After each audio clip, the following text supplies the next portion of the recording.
You're listening to Simulcast, a podcast about healthcare simulation. So, greeting to our Simulcast listeners. I'm Victoria Brazel, and this is a short podcast to tell you a little bit about the Australasian Simulation Congress, which is coming up here on the Gold Coast from the 2nd to the 5th of September. So, what I've got to tell you about is what that is, when it is, how you can register, and I've got a couple of interviews with a couple of important people at the ASC. So if you're interested in more, can I ask you to go to the website simulationcongress.com, where you can see the program and find the registration. Simulcast will be there, of course. We'll be doing a live journal club like we did at Don't Forget the Bubbles, and some live on-stage interviews with a couple of guests. We'll also be interviewing some keynote speakers and giving a little bit of a wrap session from each day of the conference. So if you can't be there, Simulcast will be covering it for you. But by way of a taster, I've got two interviews that I wanted to share with you. One with the conference convener, Sharon Clipperton, and one with another friend of Simulcast, one of the keynote speakers, and that is Dr. Komal Bajaj. So I'm going to start by jumping into a chat with Sharon, who's the conference convener. She works at the Mater Hospital, and I'm going to get her to tell us a little bit about herself and a bit about the conference. So, Sharon, tell us about you. So I'm the simulation manager at Mater Education in South Brisbane. I'm a nurse midwife by profession and have been involved in health for around 30 years and in simulation for the past 10 years. So at Mater Education, we deliver simulated activities through the centre and also in situ. So my interest is in immersive simulation and teamwork training, particularly in the maternity space. Thanks, Sharon. So you're just up the road from us, but now let's turn our attention to the conference. What are you looking forward to in terms of the keynote speakers? So I'm really looking forward to hearing from Dr. Komal Bajaj, who is one of the keynote speakers, and she is Head of Quality and Safety for the New York Health Board. And she's going to share with us the notion of new power and creating sustainable change. That certainly sounds like a cool title. What does it actually mean? So this draws from the Institute for Healthcare Improvement Psychology of Change framework and the concept of new power that supports and sustains quality improvement activities in the clinical space. And I think this will be of interest for all of us in healthcare who want to create and sustain change within the healthcare environment. Yes, and our other keynote speaker is Walter Greenleaf. So Dr. Walter Greenleaf from Stanford University will join us to talk about virtual and augmented realities and digital technologies in healthcare.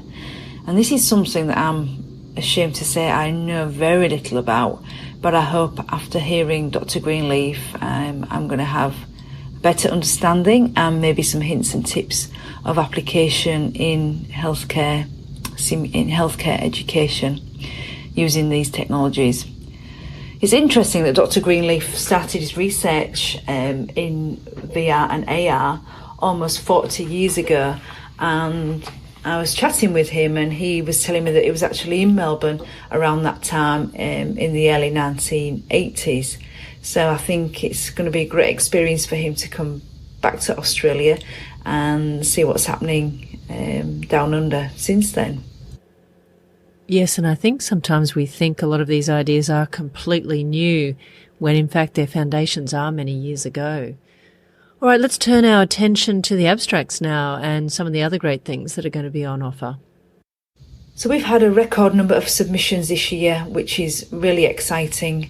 Some of the topics that I've seen that have been accepted that I'm interested in are safety in simulation, both psychological and physical, debriefing and the use of innovation and emerging technologies in the undergraduate and postgraduate space. And it's exciting to see the interprofessional teaching and education that's going on too. So I think we are going to be spoilt for choice with the concurrent sessions that are on offer. So for people who haven't been before, one of the interesting things about the Sim Congress is that Sim Health, those of us doing healthcare education simulation, is combined with the other simulation modalities. So think aviation, the military, many other disciplines that simulation is used. And this always makes for some interesting experiences in both the exhibition hall and on the plenary stages. Can you tell us a bit about that combination? So yes, this is a combined event with the technical stream, and I think for those who haven't been before, there are opportunities there to have a look and see what's going on in different industries such as defence, aviation and transport, and look at what we can learn from that technical space and bring across into the health streams. So I know for me the opportunity to look more into the VR and AR, there is a precinct that I will certainly be walking through and looking at how I can learn a little bit more and apply that into the area that I actually work in. Yes, and without giving too much away, it's also a chance to potentially drive a tank simulator or an aircraft simulator if you have a little bit of free time from your coffee. What other highlights can we expect, Sharon, before we wrap up here? Tell us what else should we be looking out for? So yeah, other highlights I think is definitely the destination. The Gold Coast is a fantastic place to visit. There's heaps to do and see, but also lots of opportunity to relax too. And the weather at that time of year is great too.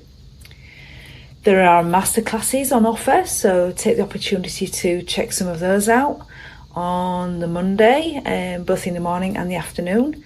So these masterclasses give us the opportunity to take a deeper dive into some more specialised topics. And these are presented by the keynote speakers and industry experts who are leaders in their field. So just a reminder there, simulationcongress.com. If you go to the website, that's where you can sign up for those masterclasses if you have a little bit of a look at more examples of them. So the Sim Fringe is also a fun sideline to the Congress. It's a less formal side, and it allows you to meet new people and think a little bit differently. So there's heaps of social activities and network, and there's also a film festival allowing you to showcase your work in a short 5-minute YouTube video and get some feedback if you're needing some direction with some of your activities. So lots of innovative formats. Thanks, Sharon. We'll look forward to seeing you there. So check the website out and come and join us down at the Gold Coast later on this year. You're listening to Simulcast. So I also got to talk with one of the keynote speakers, Komal Bajaj, who many of you would remember from other appearances on Simulcast, and also because she's well published in the literature on a variety of topics, including the Pearls debriefing framework and some great infographics she's done on that recently, as well as the no-go guidelines for in situ simulation. But Komal, why don't you tell us about you, give us your pitch, and what's really interesting and exciting to you in simulation right now? Hey everyone, I'm Komal, and I'm a change agent. I'm also a chief quality officer, an OBGYN geneticist, and clinical director for the Simulation Center within New York City Health and Hospitals, the largest municipal health system in the United States of America. Now that I'm lucky enough to have a seat at the hospital leadership table, I have a much clearer understanding of the pressures and priorities that hospitals grapple with, especially as it relates to the areas that I work in: quality improvement, patient safety, risk management, and regulatory requirements. I've really focused my efforts on strategically deploying simulation and debriefing as an accelerant for these domains and measuring the return on investment, even when value is not strictly monetary. For example, how can simulation debriefing be utilized to promote a culture of safety or enhance the fruits of a success cause analysis? I have no doubt that simulation and debriefing are a key part of the future of quality improvement. So this is music to my ears as one who does in situ and translational simulation, hoping to achieve those kind of outcomes. And I'm going to give a quick self-indulgent shout out now.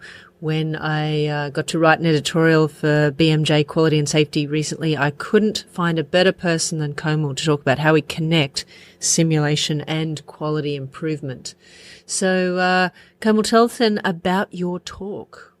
I am thrilled to be able to join the Australasian Simulation Conference. I'm really hoping that together we can explore strategies to purposely build agency in ourselves, our teams, and our healthcare delivery systems. Because at the end of the day, though there are many examples of how healthcare simulation and debriefing have impacted team performance, staff well-being, and patient care, how we embed these sustainable, scalable programs remains challenging. There are strategies within change management literature that can really help us in crafting programs that stick. Yeah, and I think you've hit on a huge challenge there for people: sustainability, funding, and just people resources. How hard is that? So I know we'll hear more about that during the conference, but can you tell us a little bit, as an experienced keynote speaker, how do you prepare yourself for a talk like this, Komal? I think our listeners would love to hear. When it comes to preparing for a talk like this, I've actually learned a lot from you, Vic.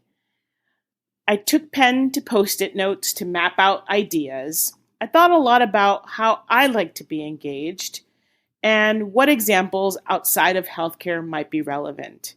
As a relatively new leader myself, I'm always thinking deeply about not just the knowledge, skills, and attitudes required for success, but what do we need to know as change agents that will help us accelerate our work and make impact for our patients. Sounds good. And tell us, what are you looking forward to yourself by coming for your visit and your talk and to Australia? I'm really looking forward to coming to the Gold Coast. Frankly, I've always wanted to visit Australia, and I'm really excited that I'm going to be able to do so and connect with so many other amazing simulationists. I'm really excited to be able to connect with people that I've seen in person or have met in person, and also so many people that I fangirl on Twitter. I'm also really excited about the opportunity to learn about other industries and how they're deploying simulation. And last but not least, I'm really excited to be able to travel with my family, specifically my 5-year-old twins. And I'm really excited for them to have the opportunity to see me deliver the keynote.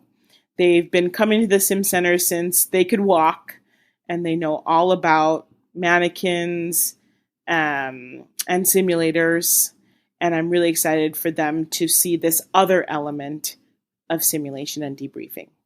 Well, Komal, I hope you're just as excited about that travel with your 5-year-olds after 20 hours on the plane. But how exciting that you're getting to bring them with you. That actually is a lovely part of that story. So thank you very much. And again, for our listeners, check out simulationcongress.com. We look forward to seeing you there. Remember, the 2nd to the 5th of September. And if you're unfortunate enough not to make it to the Gold Coast that week, we will be covering the proceedings via simulcast. I'm Victoria Brazel, signing off. You're listening to Simulcast.